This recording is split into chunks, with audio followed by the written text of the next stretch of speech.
میرے پیارے آقا صلی اللہ تعالی علیہ وسلم کے پیارے دیوانوں، سرکار سنتے ہی نہیں ہیں بلکہ اگر چاہیں تو لوگوں کو سنانے کی صلاحیت بھی اللہ کی عطا سے عطا فرما دیتے ہیں۔ میں آپ کو بتاؤں، کون ہے جو کنکر کی آواز کو سن سکتا ہو؟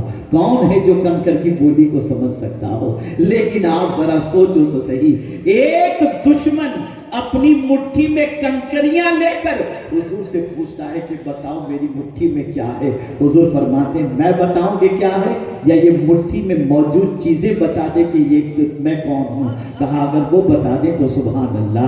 آپ نے یہ واقعہ تو سنا ہوگا، لیکن سرکار کی کرم کو دیکھو، اختیار کو دیکھو کہ گونگے کو بھی بولنے کی طاقت اور بہرے کو بھی سرکار سننے کی طاقت عطا کر دیتے ہیں۔ آپ ذرا سوچو، کنکری بولنے کی طاقت نہیں رکھتی، لیکن حضور کے کہنے پر کنکریوں نے کلمہ بھی پڑھا، اور وہ کافر جو انسان کی بولی نہیں سمجھتا تھا وہ بھی کنکریوں کے کلمے کو سننے پر تیار ہو گیا۔ پتا چلا یہ مصطفیٰ جان رحمت صلی اللہ علیہ وسلم کو اللہ کی طرف سے عطا کردہ قوت ہے اور یہ طاقت ہے۔ اے رسول اعظم صلی اللہ علیہ وسلم کے دیوانوں، ہم ایسے دور سے گزر رہے ہیں، ایسے حالات سے گزر رہے ہیں جہاں ہمارا رشتہ نبی سے توڑا جا رہا ہے۔ دشمن ہر چیز کو تسلیم کرنے کے لیے تیار ہے، کلمہ پڑھتا ہے، محبت رسول اور نبی کا امتی ہونے کا دعویٰ بھی کرتا ہے، لیکن جب بات حضور کے اختیار کی آتی ہے، کمالات کی آتی ہے، معجزات کی آتی ہے، تو پھر کہتے ہیں نہیں نہیں نہیں نہیں، سرکار کو معاذ اللہ پکارنا شرک ہے۔ العیاذ باللہ، العیاذ باللہ۔ وہ کون ہے جو مصیبت میں حضور کو پکارتا نظر نہیں آتا؟ نادانوں، میں ایک سوال آپ کی سماعتوں کے حوالے کر کے اور خاص طور پر ان لوگوں کی سماعتوں کے حوالے کرنا چاہوں گا جو حضور صلی اللہ علیہ وسلم سے بے اعتنائی برتتے ہیں اور رسول رحمت صلی اللہ علیہ وسلم سے اپنے تعلق کو کمزور کرتے ہیں اور رسول اعظم صلی اللہ علیہ وسلم کو معاذ اللہ اپنے جیسا انسان تصور کرتے ہیں۔ میں ان سے صرف اتنا کہوں گا، ذرا سوچو تو صحیح، قیامت میں کون کام آئے گا؟ تمہارا کوئی مولوی کام نہیں آئے گا، تمہارا کوئی شیخ الحدیث کام نہیں آئے گا، تمہارا باپ کام نہیں آئے گا، تمہاری ماں کام نہیں آئے گی۔ ایک ہی ذات ہوگی جس کے جھنڈے تلے سب کو جمع ہونا ہے، اور ایک ہی ذات ہوگی جس کی سنی جائے گی۔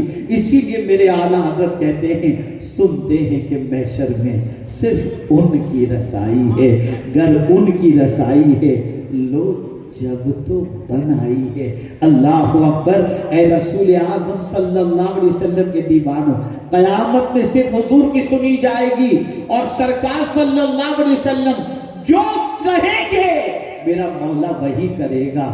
آپ ذرا سوچو، اس رسول کے بارے میں اگر تم یہ کہتے ہو کہ سرکار کسی کی مدد کو نہیں آ سکتے، سرکار کسی کی مدد نہیں فرما سکتے، تو تمہارا ایمان کتنا کمزور ہے۔ بلکہ تمہارے پاس ایمان ہی کہاں ہے؟ ان کو تو بھیجا ہی اس لیے گیا کہ مصیبت زدوں کی مصیبتوں کو دور کریں، پریشان حالوں کی پریشانیوں کو دور کریں، اور وہ صرف زمین پر تھے تب ہی پریشانی دور نہیں کرتے تھے، وہ آج زمین کے اندر ہیں تب بھی پریشانی دور کرتے ہیں۔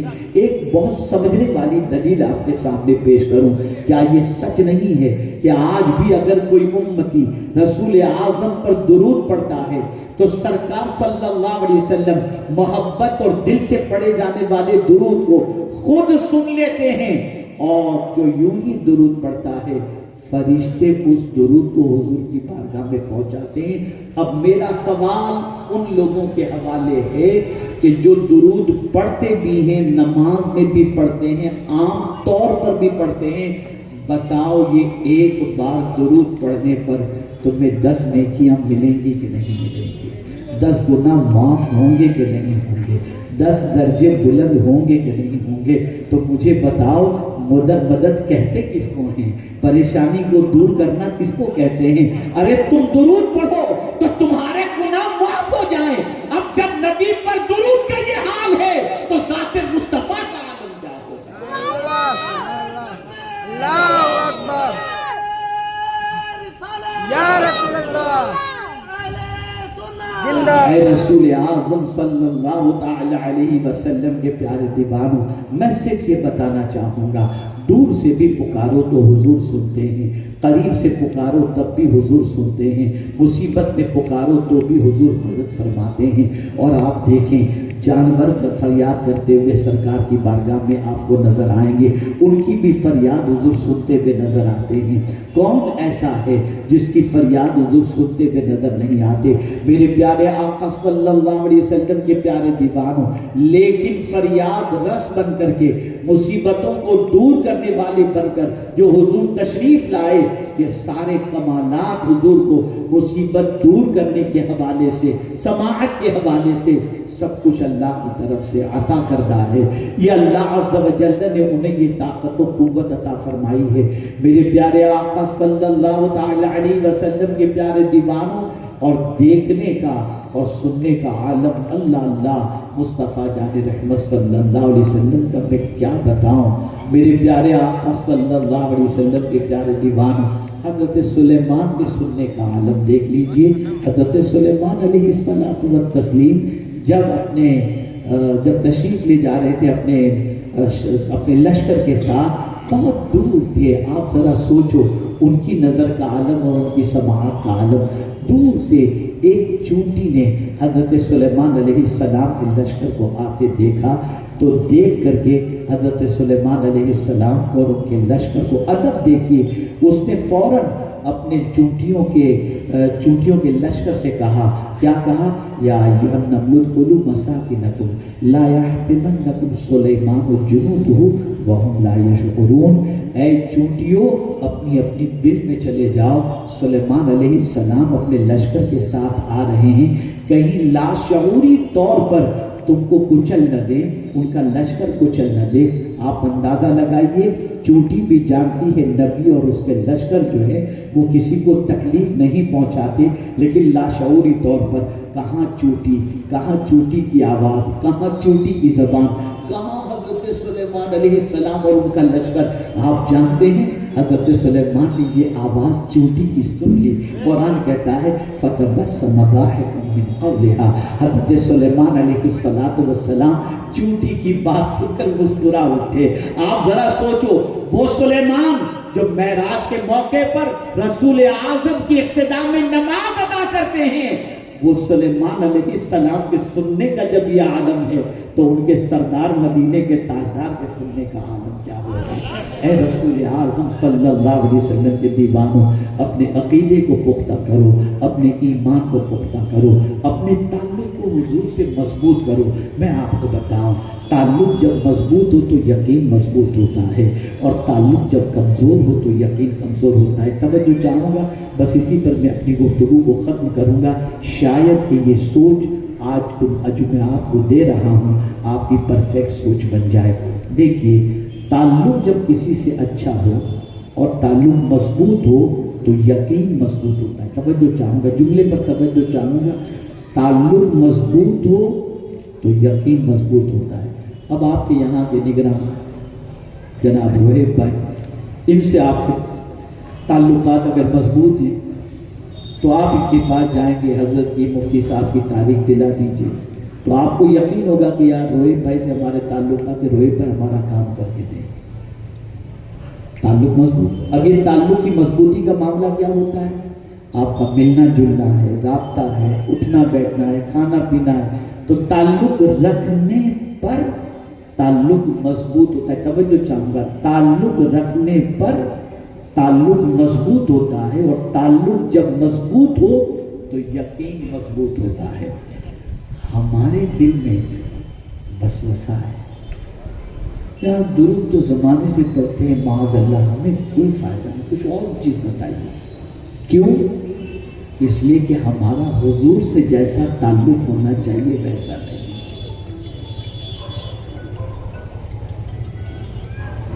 اگر تعلق مضبوط ہو تو یقین مضبوط ہوتا ہے۔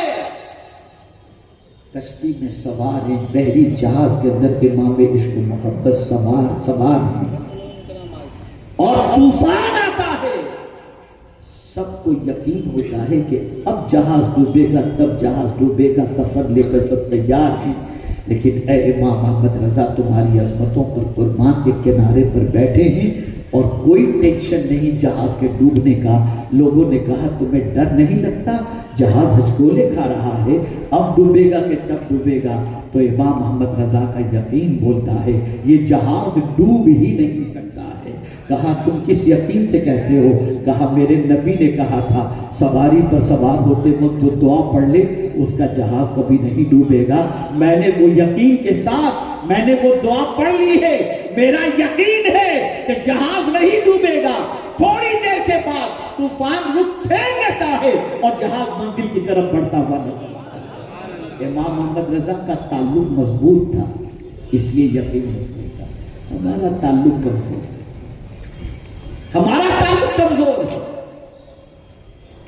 رسول سے اپنے تعلق کو اسٹرانگ کر لو، آقا سے اپنے تعلق کو مضبوط کر لو. آپ کے اندر بھی یقین پیدا ہو، اطمینان پیدا ہوگا. آپ کو کوئی ٹینشن ہوگا، آپ یقین کے ساتھ کہیں گے میں اپنے آقا کو پکاروں گا، میرے آقا دستگیری فرمائیں گے. اعلیٰ حضرت نے یوں ہی نہیں کہا واللہ وہ سن لیں گے، واللہ وہ سن لیں گے، فریاد کو پہنچیں گے. یہ بھی یقین ہے کہ فریاد کو بھی پہنچیں گے. شرط یہ ہے کہ اتنا بھی تو وہ کوئی آہ کرے دل سے پکارو تو صحیح. دل میں پہلے ڈاواڈول معاملہ ہے تو کہاں سے ہوگا؟ ورنہ کون نہیں جانتا.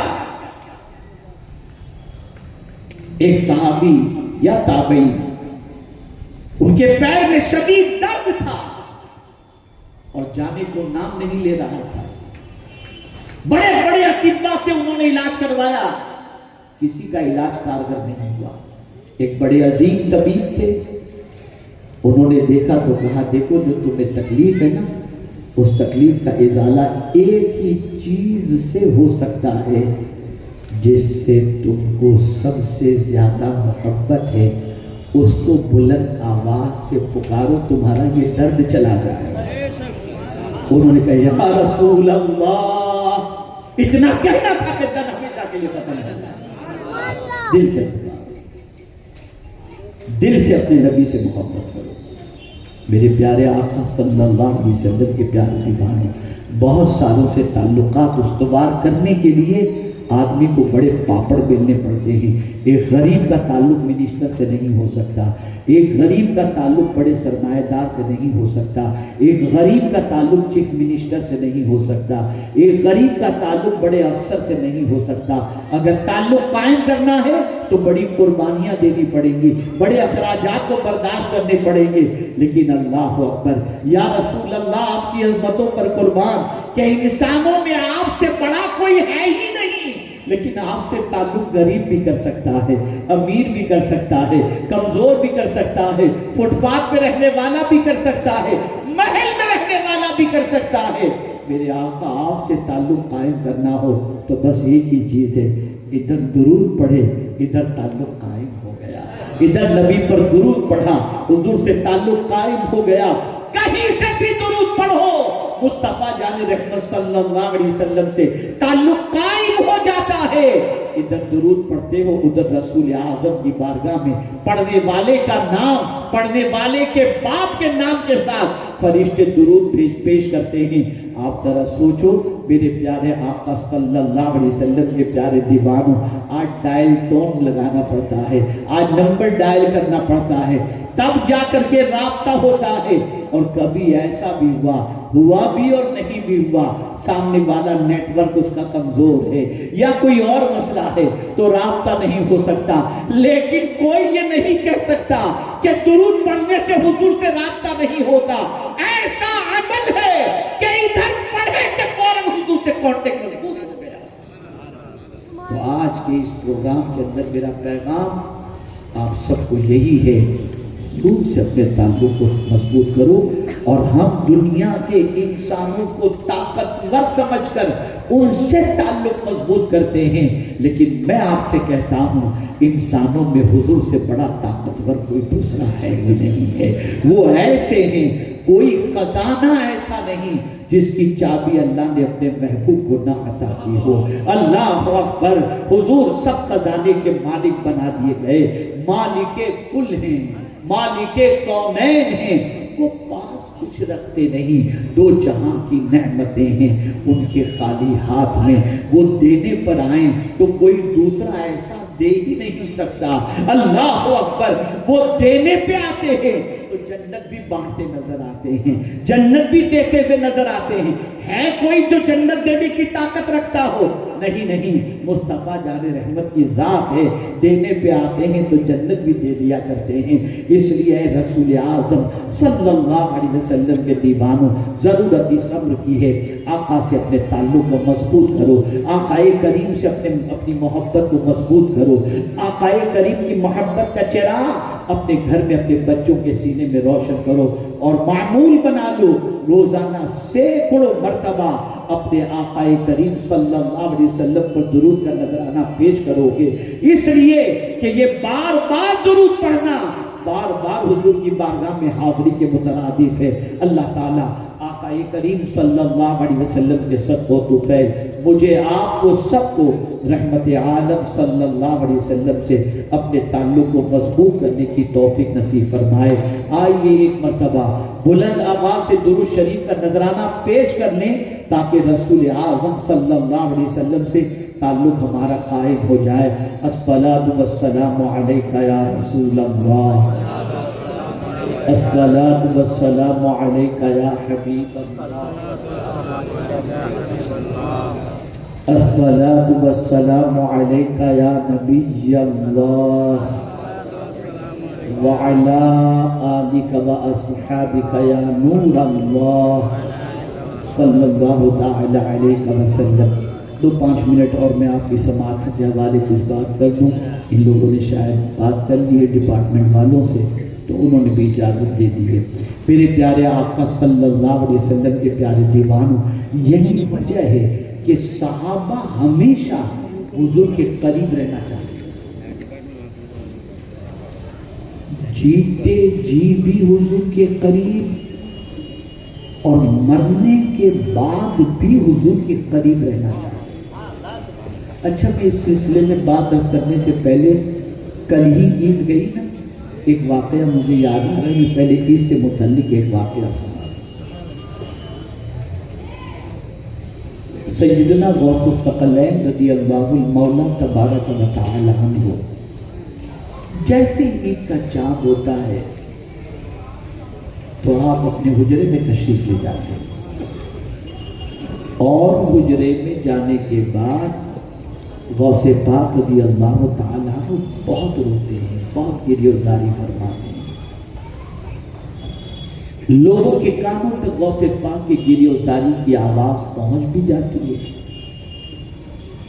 اور لوگ پہنچے ہوتے ہیں چاند کی مبارکباد پیش کرنے کے لیے اور عید کی مبارکباد پیش کرنے کے لیے، لیکن غوث پاک کا دروازہ پر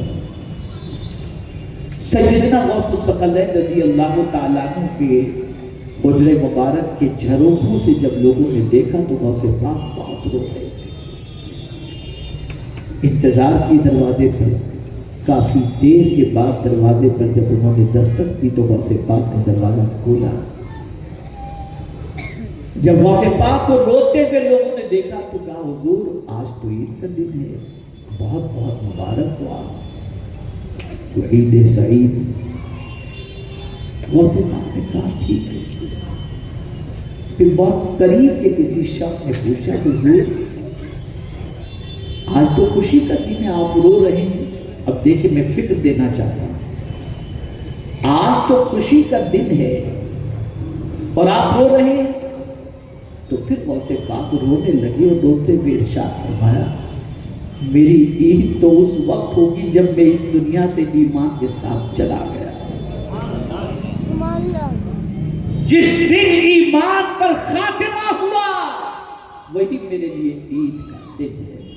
اور آج پہلے ہمیں بے عمل بنایا گیا تھا اور آج بے ایمان بنایا جا رہا ہے۔ آج ہماری پوزیشن یہ ہے، اللہ پر سے بھروسہ کم ہو گیا۔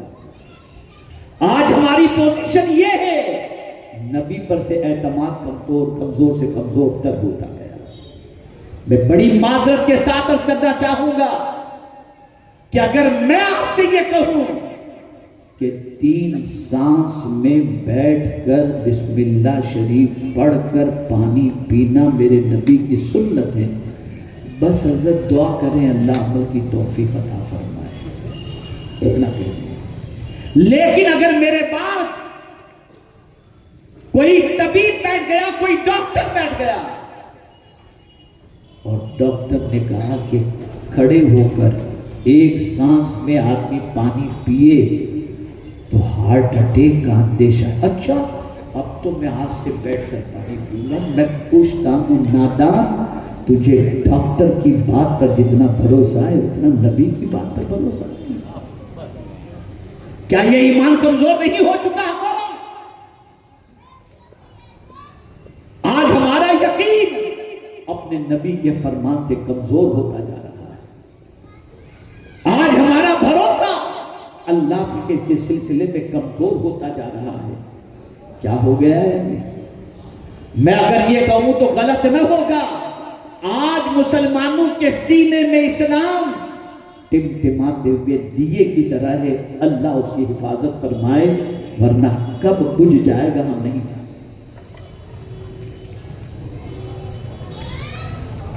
تو عرض کرنے کا منشا یہ ہے، صحابہ اسی لیے جانتے تھے کہ حضور کے قدموں میں رہیں گے تو ایمان سلامت ہے، اس لیے وہ جینا بھی چاہتے تھے حضور کے قدموں میں اور مرنا بھی چاہتے تھے حضور کے قدموں میں۔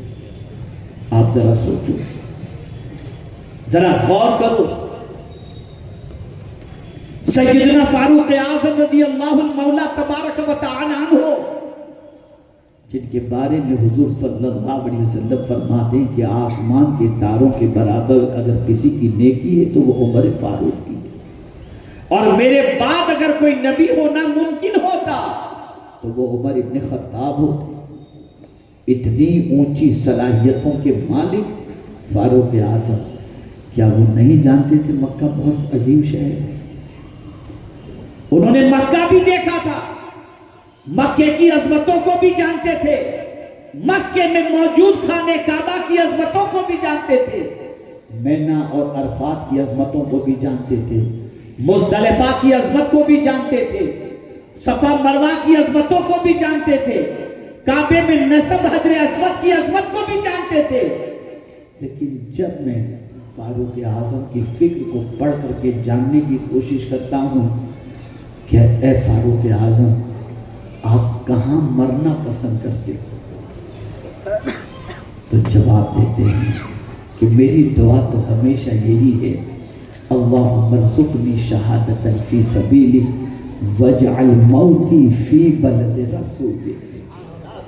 اے اللہ مجھے شہادت کی موت عطا فرما اور تیرے حبیب کے شہر پاک کے اندر دفن ہونے کی سعادت عطا فرما۔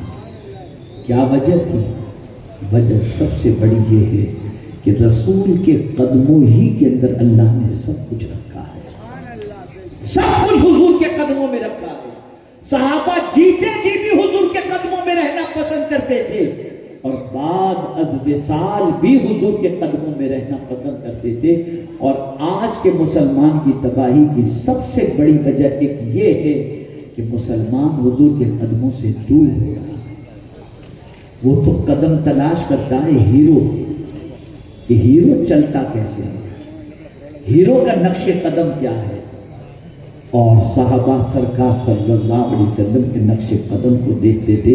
اے رسول اعظم صلی اللہ تعالی علیہ وسلم کے دیوانوں، تو ضرورت اس امر کی ہے اپنے نبی سے تعلق کو مضبوط کرو، اور دنیا جانتی ہے کہ جب تک مسلمانوں کا تعلق اپنے نبی سے رہے گا اس قوم کو کوئی شکست نہیں دے سکتا۔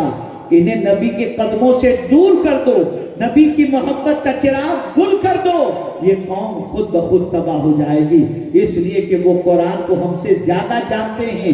دشمن اچھی طریقے سے قرآن پڑھتا ہے، وہ ہماری کامیابی اور کامرانی کے سارے راز کو جانتا ہے۔ قرآن کہتا ہے لَأَغْلِبَنَّ أَنَا وَرُسُلِي، میں اور میرے رسول ہی ضرور غالب ہوں گے۔ جو حضور کے قدموں میں رہے گا اللہ انہیں بھی غلبہ عطا فرمائے گا۔